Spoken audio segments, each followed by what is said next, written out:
రాజమౌళి గారు, మహేష్ బాబు గారి combination cinema అంటే ఎప్పటినుంచో అందరికి ఆసక్తిగా ఉంది. నేషనల్ వైస్‌గా కూడా దీనికంటూ ఒక సెపరేట్ పేజ్ ఉంది. అంటే ఓ సెపరేట్ ఫాలోయింగ్ ఉంది. ఎందుకంటే 120 లాంగ్వేజెస్‌లో రిలీజ్ చేస్తున్నామని ప్రకటించుకున్నారు కాబట్టి it's a national film. International film చెప్పాలంటే. I'm sorry, it's an international film. Globe trotter అని అన్నారు ఫస్ట్ టైటిల్. ఎందుకంటే ప్రపంచవ్యాప్తంగా అందరికీ అర్థమయ్యే టైటిల్ పెట్టాలి అని చెప్పేసి అనుకున్నారు. గ్లోబ్ ట్రోటర్ అంటే ప్రపంచ విహారి, ఇంకా సింపుల్‌గా చెప్పాలి అంటే. గ్లోబ్ ట్రోటర్ పేరుతో లగేజ్ బ్యాగ్ కంపెనీ ఉంది. It's a luxurious luggage bags అనమాట. అంటే ఒక ట్రాలీ 2.5 లాక్ మినిమమ్ స్టార్టింగే 3,00,000, 5,00,000, 4,00,000 అలా ఉంటది. ప్యూర్ లెదర్‌తో తయారు చేస్తారు. వేగన్ లెదర్ అలా అని చెప్పి జంతు ప్రేమికులు దూరంగా ఉండాల్సిన అవసరం లేదు. ఎందుకో దాని అడ్వర్టైజ్‌మెంట్ ఇప్పుడు నాకని. వేగన్ లెదర్ అది. సో, కొంచెం కాస్ట్‌లీగా ఉన్న బ్రాండ్. సో, ఆ బ్రాండే అంత కాస్ట్‌లీ అంటే ఈయన సినిమా కూడా అదే రేంజ్ బ్రాండ్ ఉంటది అని అనుకున్నారు చాలామంది.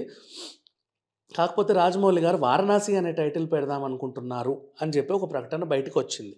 దీని మీద కాసేపు మాట్లాడుకుందాం మనం. మన సినిమా ప్రపంచవ్యాప్తంగా పేరు పొందడం వేరు. మన టైటిల్ ప్రపంచానికి తెలియడం వేరు. అది కూడా బాగుంటది. ఇది ఎందుకు చెప్తున్నానంటే, తమిళ్ వాళ్ళు ఈ మధ్య కాలంలో వాళ్ళ పేరుతోనే టైటిల్స్ మిగతా లాంగ్వేజ్‌లో రిలీజ్ చేస్తున్నారే తప్పితే, ఆ లాంగ్వేజ్‌కి సంబంధించిన టైటిల్ పెట్టట్ల. ఎక్కడి నుంచి మొదలు పెడదాం? రీసెంట్ ఇష్యూసే. రీసెంట్ ఎవరు? ఇప్పుడు 'మోహన్ లాల్' మలయాళం నుంచి చూద్దాం. 'తుడురుం', 'ఎంపురాన్' మీకు అర్థమైంది. అదే టైటిల్స్. సో, తెలుగు, తమిళ్ అంటావా మనకి ఒక ఫ్రెండ్లీ రిలేషన్ ఉంది కాబట్టి పర్లా. ఇప్పుడు 'పొన్నియిన్ సెల్వన్' వాళ్ళంత ప్రతిష్టాత్మక తీశారు కాబట్టి 'పొన్నియిన్ సెల్వన్' అనే పెట్టారు టైటిల్. ఆ 'పొన్నియిన్ సెల్వన్' అంటే ఎవరు? దానికి తెలుగులో మీనింగ్ ఏంటనేది ఆలోచించలా. సో, వీళ్ళు అలా ఎళ్తున్నారు. సరే పోనీలే, అంతవరకు బానే ఉంది. సరే, తర్వాత ఏమైందంటే ఇప్పుడు ఇటువైపు చూద్దాం. 'కాంతార'. 'కాంతార' అనే టైటిలే పెట్టి అసలు ఆ ప్రాంతం టైటిలే పెట్టి ప్రపంచవ్యాప్తంగా ఈరోజు ఫేమస్ అయిపోయారు. 'కాంతార' అంటే ఏంటి అని చూడడం. ఆ కల్చర్ ఏంటి అని తెలుసుకోవడం. నిజంగా గ్రేట్ చెప్పాలి అనుకుంటే. సో, ఎప్పుడైనా సరే ఆహ్, అందరికి అర్థమయ్యేలాగా చెప్పడం ఎవరైనా చెప్తారు. కానీ మనం అనుకున్నదే అందరికి అర్థమయ్యేలా చేయడం అనేది ఇంకా గ్రేట్. నెక్స్ట్ లెవెల్ అది. సో, 'వారణాసి' అనే టైటిల్ పెడితే ప్రపంచవ్యాప్తంగా మన పేరు మారుమోగిపోతది. Number 1. Next Indian culture, Indian temples మీద ఈ సినిమా వెళ్ళుద్ది అని చెప్పేసి అంటున్నారు. మేబీ అదే నిజమైతే మన ఇండియన్ కల్చర్, మన ఇండియన్ టెంపుల్స్, మన స్టోరీ, మన పురాణాలు ఇవన్నీ కూడా ప్రపంచవ్యాప్తంగా ప్రసిద్ధి పొందే అవకాశం అయితే ఉంది. అండ్ ఇంకొకటి మీకు బాగా తెలియకపోతే చెప్తా. చాలామందికి తెలిసిన విషయమే. కానీ సందర్భం వచ్చింది కాబట్టి చెప్పాలనుకుంటున్నా. మన 'అవతార్' సినిమా ఉంది కదా! 'అవతార్' మెయిన్ కాన్సెప్ట్ ఏంటనుకుంటున్నా? 5 పార్ట్స్ ఏంటి? పంచభూతాలు.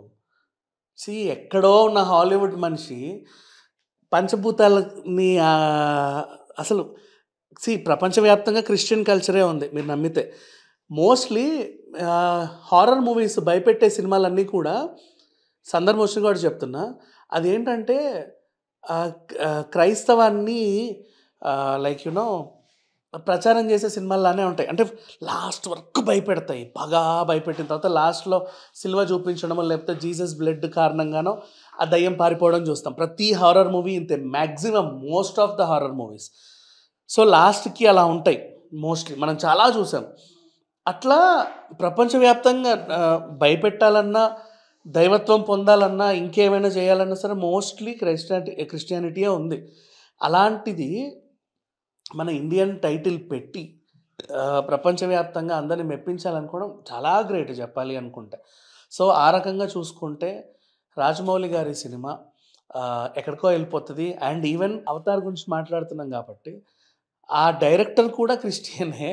అయినా కూడా తను పంచభూతాలని బాగా స్టడీ చేసేసి ఓ సినిమా తీశాడు. అది పెద్ద హిట్ అయిన తర్వాత దాని కొనసాగింపు ఇన్నేళ్ళకొచ్చింది. తర్వాత ఎవ్రీ 2 ఇయర్స్, 1 ఇయర్‌కి గబగబా మిగతా ఫ్రాంచైజీలు వచ్చేస్తున్నాయి. ఇప్పుడు మళ్ళీ డిసెంబర్‌లో ఇంకొకటి ఉంది 'ఫైర్ అండ్ యాష్.' అట్లా చూసుకుంటూ పోతే మన కల్చర్‌ని ప్రపంచవ్యాప్తంగా చాలామంది ఓన్ చేసుకుంటారు. నిజం చెప్పాలంటే మన సంస్కృతి కానీ, మన కల్చర్ కానీ. అండ్ మెడిటేషన్స్ ఇట్లాంటివన్నీ కూడా మన ఇండియా నుంచి వెళ్ళినవి ఎక్కడికైనా సరే. చాలామందికి తెలియని విషయం. ఆయుర్వేదం మన ఇండియా నుంచి వెళ్ళిందే. మోస్ట్‌లీ మెడిసిన్స్ అన్నీ గూడా ఇక్కడ నుంచి వెళ్ళేవే. మన ల్యాండ్‌లో ఉన్న పవర్ అలాంటిది. పైగా ఎక్కడా లేని ఆహ్, ఆహ్, ఏ కంట్రీలో లేని విషయం ఏంటంటే, బోలెడన్ని భాషలు, బోలెడన్ని సంస్కృతులు మన దగ్గర. కొన్ని వందల భాషలు, వందల సంస్కృతులు. ఈవెన్ మనకు తెలిసినవే కొన్ని. కానీ చిన్న చిన్నవి గూడా చాలా ఉన్నాయి. ఇప్పుడు అంతెందుకు కాంతార గురించి చెప్పా. అక్కడ తులు అనేది ఒక లాంగ్వేజ్. మన తెలుగు, తెలంగాణలో కూడా సెపరేట్‌గా బంజారా లాంగ్వేజ్ ఉంటది. ఇప్పుడు లంబాడీలందరూ మాట్లాడే లాంగ్వేజ్ సంథింగ్ డిఫరెంట్‌గా ఉంటది. హిందీలో ఉర్దూ ఉంటది. హిందీలోనే కొన్ని స్లాంగులుంటాయి. మన తెలుగులోనూ కొన్ని యాసలుంటాయి. యాసలు వేరు, భాషలు వేరు, బోలెడన్ని సంస్కృతులు ఇక్కడ చెప్పాలి అంటే. అట్లాంటి వాటిని ప్రపంచవ్యాప్తంగా పరిచయం చేయడానికి రాజమౌళి గారు ఈరోజు 'మహేష్ బాబు' సినిమాతో ట్రై చేస్తున్నారన్న విషయం తెలిసిన వెంటనే 'వారణాసి' అనే టైటిల్ నిజంగా చాలా బావుంది. సింపుల్‌గా ఉంది. అందరికి అర్థమయ్యేలా ఉంది. దట్స్ ఇనఫ్ నిజంగా చెప్పాలి అంటే. సో, ఈ సినిమా గురించి ప్రపంచవ్యాప్తంగా ఎదురు చూసే వాళ్ళల్లో ఎంతమంది ఉన్నారో కింద కామెంట్ పెట్టండి. అండ్ ఈ సినిమాకి 'గ్లోబ్ ట్రోటర్' అనే టైటిల్ బావుందా? లేకపోతే 'వారణాసి' అనే టైటిలే బావుందా? లేక ఇంకేదైనా పెడితే బావుంటదా అనేది కూడా చెప్పండి. Thank you so much.